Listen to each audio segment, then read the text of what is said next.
Hello. So this is the question number 10 of the previous year question paper analysis of the 2023 question paper. So let us see the question directly. Question number 10. With reference to India's projects on connectivity, how many of the following statements are correct? Again the options are given like only one, only two, only three and all of none. Okay, all three and none.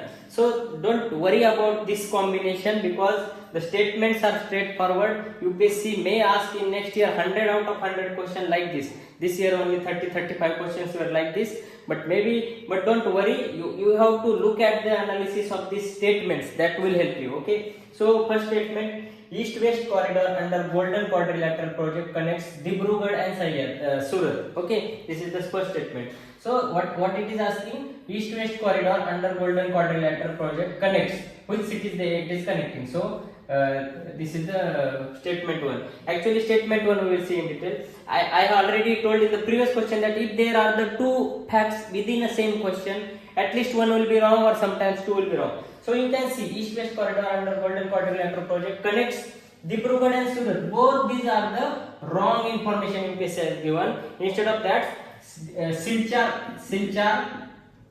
and Porbandar. So which are the cities it is connecting? East-west corridor is connecting Silchar and Porbandar, but UPSC given Dibrugarh and Surat. So Dibrugarh is in Assam, Silchar is in Assam. So just state is same, but city name is different. So instead of Surat it is Porbandar actually, and instead of Dibrugarh it is Silchar. So this is the correct combination.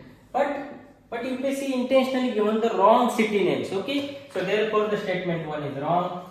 Like this, if there are many facts within the same question, within the same statement will be wrong. These things I have explained multiple times. These things I have added in my previous year question paper analysis notes, everything. Okay, so the statement number 2, trilateral highway connects Moreh in Manipur and Chiang Mai in Thailand via Myanmar. Now again here are how many facts they are given. Trilateral highway, Moreh in Manipur, Chiang Mai in Thailand via Myanmar. So these 3 or 4 facts they have given within the same question.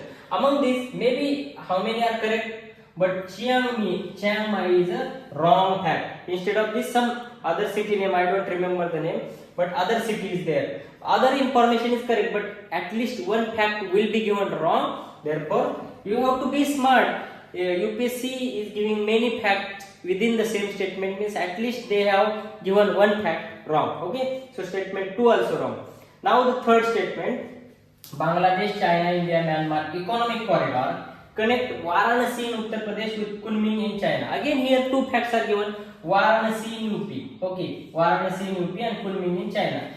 We don't know Kunming it is, this fact is correct or wrong, but Bangladesh, China, India, Myanmar corridor is up to Kolkata. Okay, Kolkata, as it is up to Kolkata, but intentionally Varanasi fact is given. So one fact is again given wrong. Other one, Kunming in China may be correct. I don't know in detail. I have to search. But this corridor is up to Kolkata, but intentionally Varanasi is given. So like this, every statement one or two facts are given. Every statement 2 facts are given, and at least one is wrong. So again, statement 3 is wrong. So answer number D. None of the option is correct. So like this, you have to be smart. You can study enough. Nobody can help you, but you means as much study you can, as much facts you can remember. That is good. But in the exam like conditions, you have to apply such like techniques. Then only you can make some 30-40 questions more correct, and you will get the better chances of the selection. So like this, all the things are covered in the PYQ analysis videos of the previous years. Previous year question paper notes also. So everything is there. Just we are it is 2023 prelims question paper analysis is just like the revision of previous techniques, as I can say. Only thing is this part is little bit tricky, that only 1, only 2, all 3. So ABC, these combinations are not there. If that was there, then even with the one statement you can get the answer. But now you have to know all the statements information very nicely, and you cannot have as much. You cannot have the information of all the statements at all time. So you have to apply such like techniques. Okay, thank you so much.